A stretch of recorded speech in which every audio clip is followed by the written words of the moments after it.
마가복음 제7장 48절에서 50절 말씀입니다.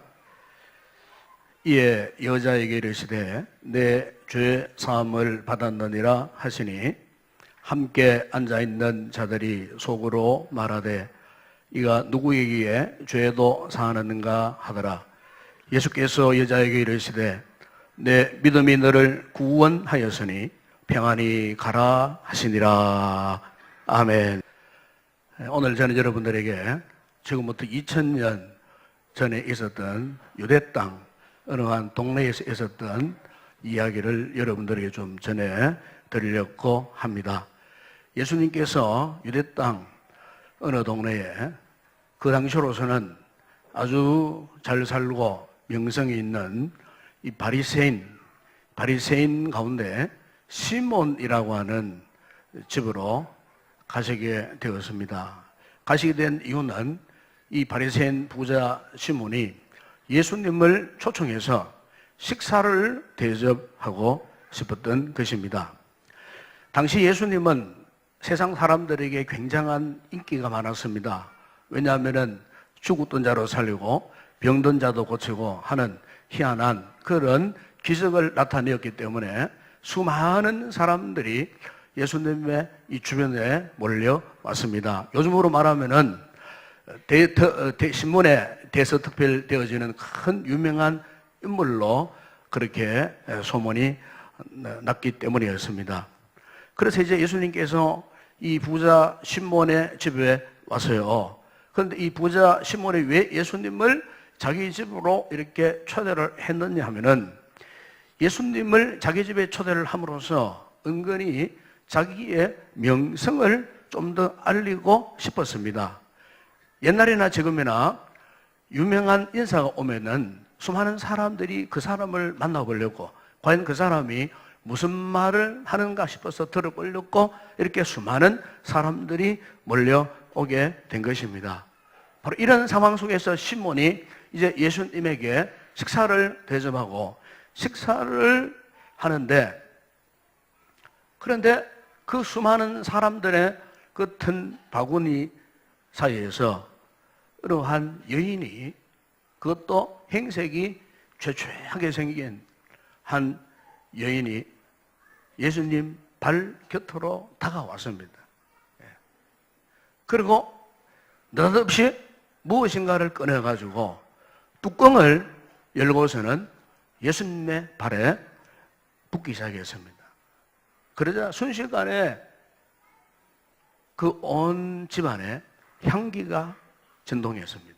알고 보니까 당시 여인들이 그토록 아끼고 소중하게 여기고 있는 향유를 예수님의 발에 부은 것입니다. 뿐만 아니고 자신의 그 긴 머리채를 당겨서 예수님의 발을 씻겼습니다. 그것도 부족해서 그 다음에는 예수님의 발에 입을 맞추는 것이었습니다. 그리고 그 여인의 눈에 눈물이 뚝뚝 떨어지고 있었습니다. 여러분 한번 생각해 보십시오. 참으로 진기한 풍경이 아닐 수가 없습니다. 당시 사람들뿐만 아니고 오늘 우리 역시 참으로 상상할 수 없는 그런 모습이 아닐 수가 없었던 것입니다. 그런데 성경에 보시면은 바로 이 같은 이 여인의 모습에 대해서 예수님께 식사를 대접하던 이 바리새인 시몬이 어떤 생각을 하고 있었느냐 하면은 오늘 읽었던 39절에 보게 되면은 그게 이런 말씀이 있습니다. 이 사람이 만일 선지자라면 자기를 만지는 이 여자가 누구며 어떠한 자 곧 죄인인 줄을 알았으리라. 그렇게 이 시몬 바리새인이 마음으로 생각을 하고 있었어요. 그러니까 지금 이 바리새인 시몬은 이 여자가 누구인지를 분명히 알고 있었어요. 수많은 성경학자들은 이 여자가 누구냐면은 그 동네에서 남자들을 상대로 매춘 행위를 하던 창녀였다는 겁니다. 그러니까 이 바리새인 시몬은 예수님이 창녀가 가까이 와서 예수님께 향유를 붓고 자기의 머리털로 발을 씻겨드리고 그리고 발에다가 입을 맞추는 그 행위, 이 더러운 여자가 와가지고 이런 상상하지 못하는 그 행위를 할 때에 어떻게 예수가, 하나님 나라를 전하는 예수가, 거룩하신 저 예수가 어떻게 저 여자가 하는 대로 그냥 가만히 있느냐는 거예요. 꼴보기가 싫다는 거예요. 저 더러운 여자가 저런 행위를 하는데 어떻게 가만히 몸을 갖다 대고 가만히 있느냐는 거예요. 사랑하는 여러분, 오늘 우리 여기서 분명히 한 가지 짚고 넘어가야 할 부분이 하나 있습니다. 무슨 말이냐면은 오늘날에도 예수님을 대하는 이 사람들의 모습 가운데 두 종류가 있다는 거예요. 먼저 한 종류는 예수님을 초청한 바로 오늘 이 성경에 나오는 시몬, 바리새인 시몬과 같은 유행이라는 거예요. 오늘 여기에 시몬은 예수님을 자기 집에 초청해 식사를 대접하고 싶었는데 그 이유가 예수님을 존경해서도 아니었어요. 예수님을 사랑해서도 아니었어요.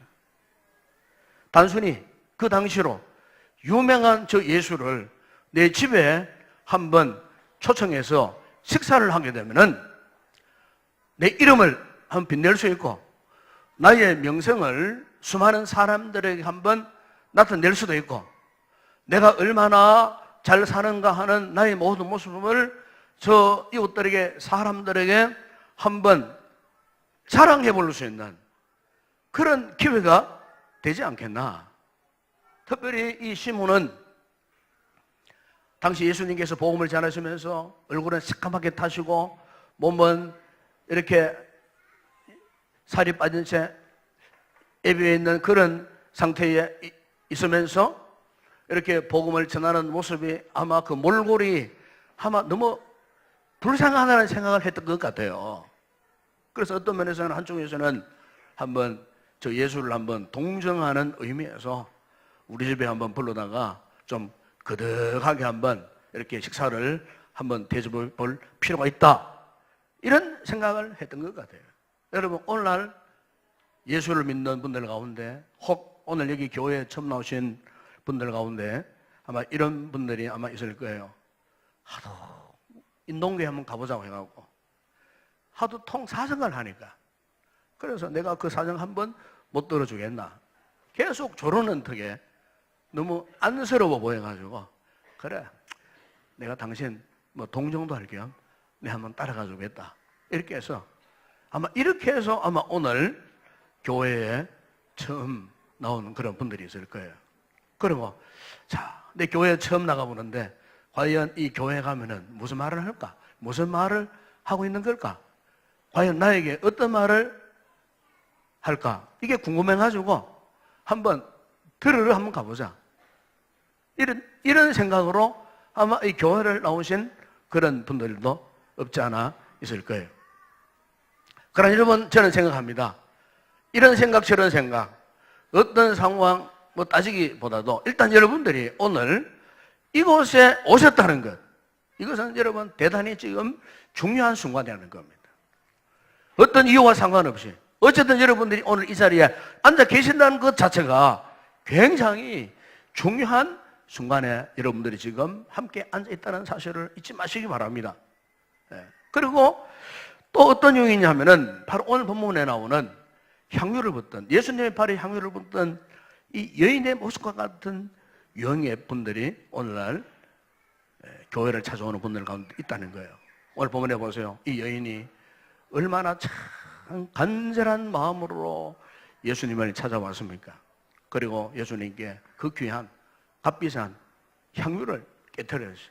그리고 향유를 주님의 발에 부으면서 그의 머리털로 주님의 발을 씻기면서 그리고 눈물까지 흐르는 그 모습, 한마디로 이 여인은요 예수님께 대한 간절한 마음을 갖고 그곳에 왔다는 겁니다. 예수님을 향한 간절한 마음. 아마 이 여인이 눈물을 흘리면서까지 향유를 주님의 발에 붓는 것을 보게 되면 아마 이 여인에게는 남에게 말할 수 없는 그런 안타까운 일들, 아마 그 마음에 여러 가지 많은 상처들, 인생의 고통스러운 모습들, 아마 이런저런 참 답답하고 자신의 힘으로 풀 수 없는 인생에 문제가 많았던 여인일 것 같아요.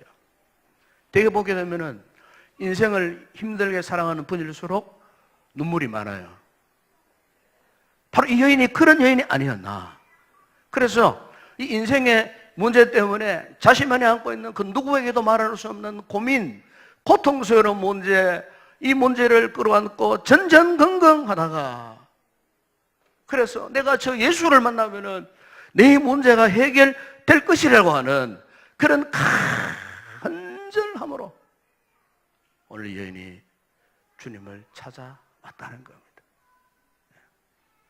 오늘 우리 인동교회 처음 오신 우리 베스트 여러분들 가운데 저는 여러분들이 바로 이런 마음을 갖게 되기를 바랍니다.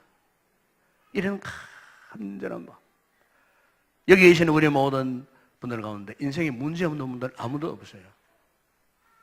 한 주간 살아오면서 참으로 우리의 마음이 괴로웠던 일들이 얼마나 많았습니까? 답답한 일을 당한 일들이 얼마나 많았습니까?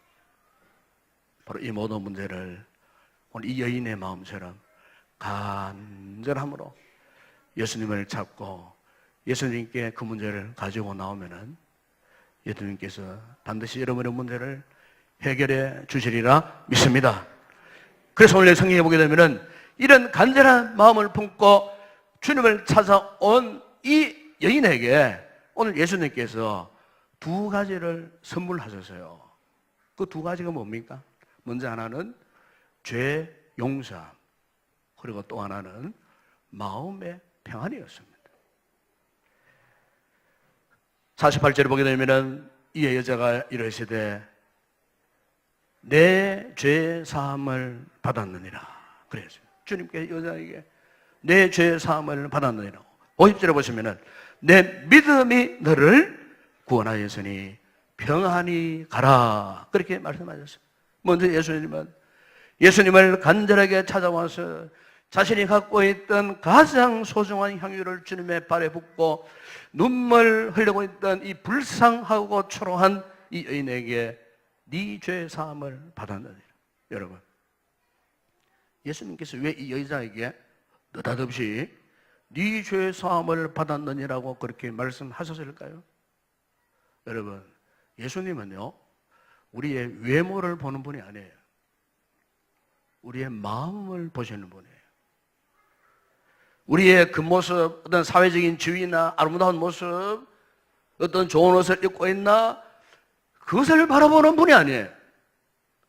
예수님은 지금 현재 나의 마음, 나의 터질 것 같은 고통스러운 이 마음, 탄식하고 싶은 나의 이 비통스러운 마음, 그동안 내 인생을 살아오면서 온갖 상처에 눌리고 그리고 시달렸던 나의 찢어진 마음, 고통스러운 마음, 주님은요, 예수님은 오늘 바로 이 같은 우리의 마음을 보시기를 원하시는 거예요.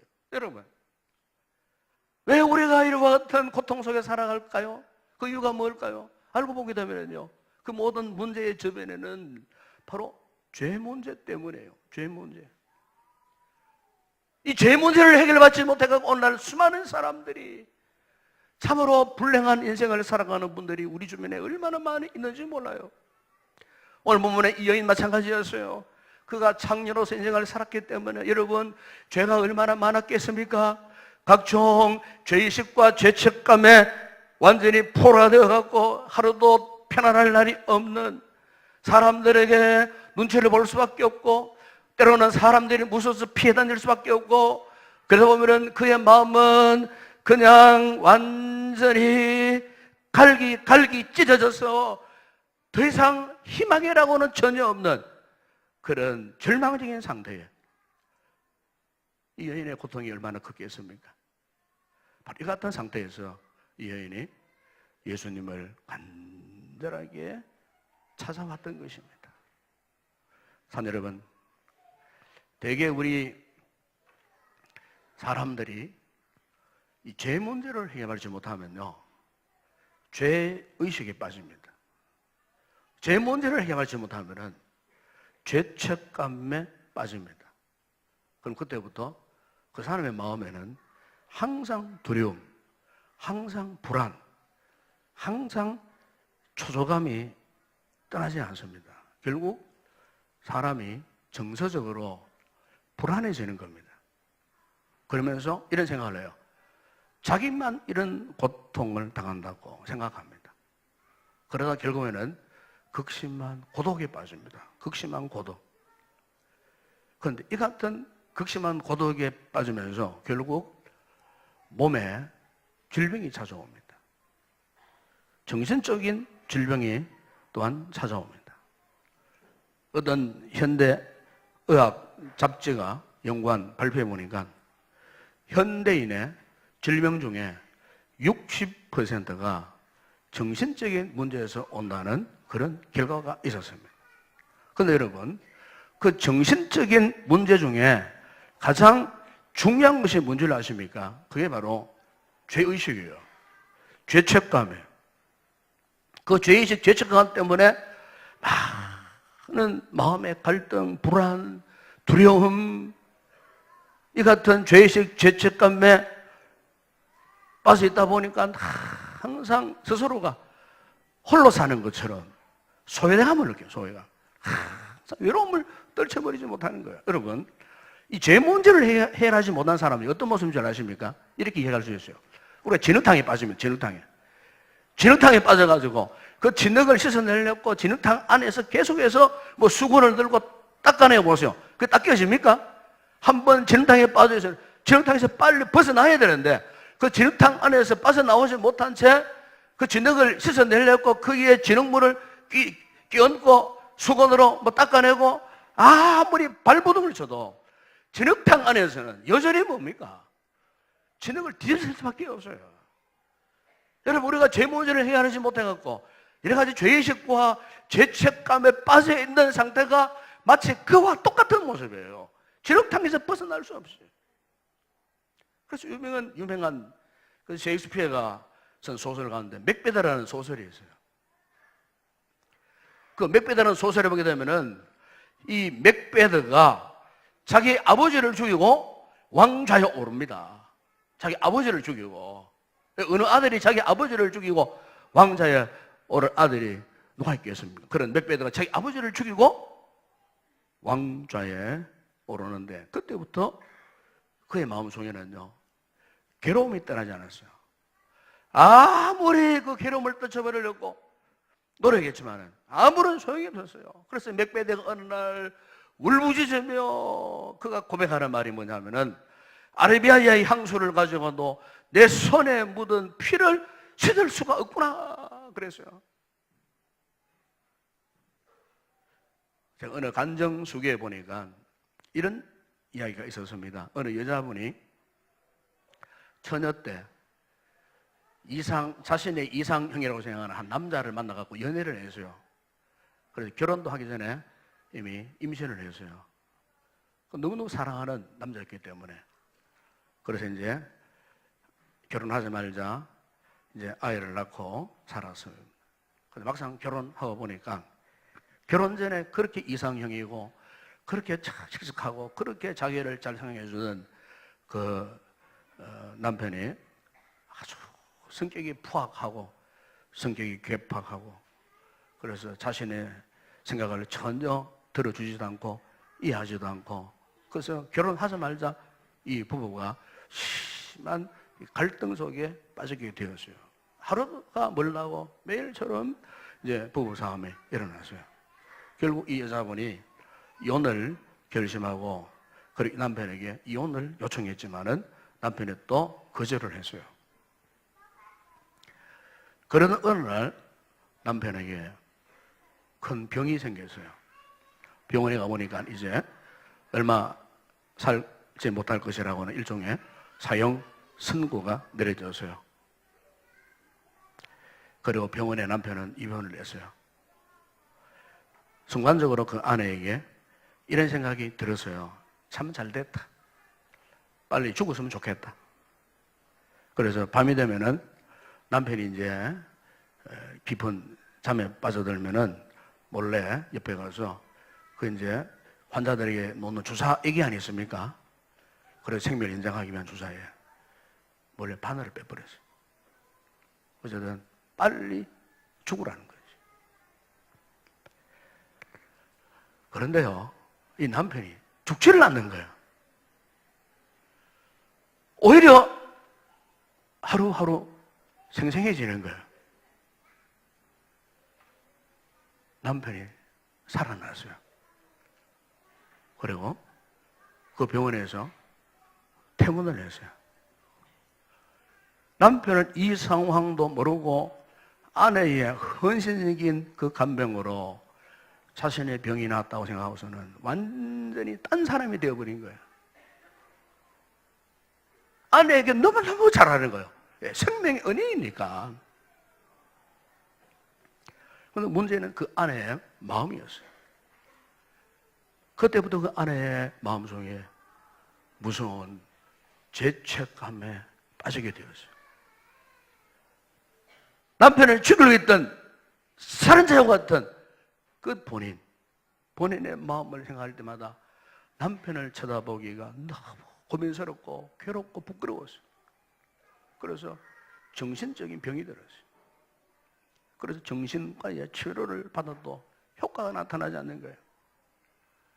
어느 날 사진을 담당했던 의사분이 그 부부를 불러놓고 이런 권면을 하더랍니다. 제가 정신과 의사로서 자매님에게 모든 치료 방법은 다 해봤지만은 의학으로는 도저히 치료가 잘 되지 않으니까 제가 이런 제안을 부부에게 드립니다. 저는 크리스찬입니다. 저희 교회에 목사님을 한번 만나보실 의향이 없으신지요? 교회 한번 오시라고. 의사분이 이 부부를 자신의 교회로 초대를 한 거예요.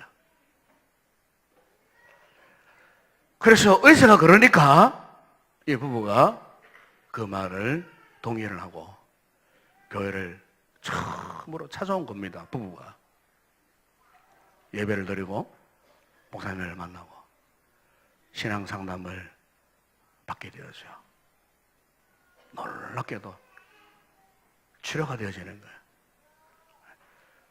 병원에서 치료할 수 없던 그 마음의 병, 그것이 교회에 와서 예수님을 영접하고 예수님을 알고 믿음 생활을 시작하게 되니까 그토록 괴롭게 했던 그 자기 마음속에 있었던 죄책감에서 벗어나고 건강한 부부로 다시 살게 되었다는 그런 이야기였어요. 여러분, 오늘 본문에서도 이 불쌍한 여인이 자신의 문제를 해결받았어요. 누구 때문에? 예수님을 만나고서 그 죄 문제를 해결받았어요. 동시에 오늘 본문에 보면은 이 죄 문제를 해결받고 또한 무엇을 말씀합니까? 내 믿음이 너를 구원하였으니 평안히 가라 그랬어요. 여러분, 죄 문제 해결되고 나면은 제일 먼저 찾아온 것이 뭔지 아십니까? 마음의 평안입니다. 마음의 평안. 마음의 평안이에요. 죄가 나를 괴롭힐 때 나를 그토록 고독하게 만들고 힘들게 만들고 고통스럽게 했던 이 죄 문제를 해결받으니까 말로 형용할 수 없는 마음의 평안함이 그의 마음에서 강수처럼 흘러났다는 겁니다. 여러분, 강수처럼. 보통요, 이 여자분들이 남자분들보다도 더 많은 마음의 고독을 더 많이 느낀답니다. 마음의 고독을. 남자분들은 밖에 나가서 훌 틀어보면 되지만은 여자분들은 어떻습니까? 한국 집안에 있으니까 다 고독해지는 거예요. 그러나 대개 이 주부들 가운데는요, 마음에 평안이 없는 그런 분들이 많다고 해요. 제가 얼마 전에 어떤 TV를 보고 있는데 어떤 유명한 연예인이 자기는 자기 집에서 애완견을 키운다는 거예요. 그 TV에 나오는 보니까 애완견 4마리를 키우더라고. 애완견 4마리를. 그런데 이 애완견 4마리를 키우는데 이 애완견을 보고 애들이라고 그래. 애들. 우리 자식이라, 우리 애들이라 그래. 그러면서 그 애완견 4마리를 가슴에 꼭 품고 했어요. 그 집에 들어가면은 소파에 앉을 때도 4마리 애완견을 품고, 밤에 잘 때도 침대에 4마리를 품고 같이 잔다는 거예요. 그래서 물으니까 왜 그렇게 강아지를 그렇게 껴안고 살았냐. 그러니까 그분이 이런 이야기를 했어요.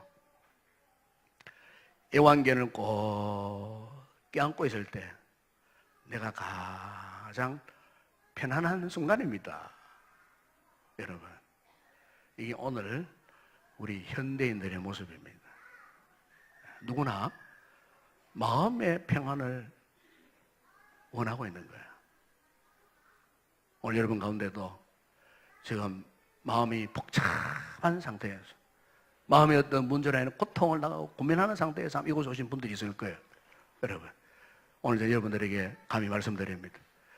여러분들에게 이 여인처럼 마음의 평안함을 얻기 위해서는 예수 그리스도를 만나면 해결되는 줄로 믿습니다. 예수 그리스도를 만나서 여러분의 마음속에 있는 죄 문제 해결받으면은 여러분의 마음은 그냥 저절로 주님이 주시는 그 평안이 넘쳐나는 삶을 살게 되는 것입니다. 예수님께서 요한복음 14장 11절에서 말씀했습니다. 너희는 마음에 근심하지 말라. 하나님을 믿으니 또 나를 믿어라. 평안을 너희에게 끼쳐놓으니 그 나의 평안을 너희에게 주노라. 그랬습니다. 예수 그리스도를 믿으시면 죄사함 받고, 그리고 마음의 평안에 이 놀라운 선물을 누리게 되는 것입니다. 오늘 바라기는 우리에게 처음 오신 우리 베스터 여러분들, 이미 지난 9월부터 행복몸에 참여하신 분도 계시고, 또 이미 이전에 믿음 생활을 하는 분들, 우리 모든 성도들 바라기는 주님이 주시는 이 두 가지 선물 잊지 마시기 바랍니다. 죄사함의 선물, 마음의 평안의 선물을 누리시고 항상 여러분들이 행복하게 살아가는 복된 아름다운 분들이 되기를 주님의 이름으로 축원합니다. 현재는 오늘 처음 오신 베스트를 위해서 또 기도해 드리기를 원합니다. 저를 따라 한번 기도했으면 좋겠습니다. 자, 다 같이 눈을 감고 저를 따라 기도하시기 바랍니다. 사랑의 하나님, 저는 죄인입니다. 이 시간 예수님을 나의 구원자와 주님으로 마음에 모십니다. 지금 내 마음에 들어와 주십시오. 예수님은 나의 모든 죄를 용서하시고 인생의 모든 문제를 십자가에서 다 해결해 주신 것을 믿습니다. 하나님은 아버지가 되시고 저는 하나님의 자녀가 되었습니다. 영원한 생명을 주시고 천국 가게 하심을 감사드리며 예수님의 이름으로 기도합니다. 아멘.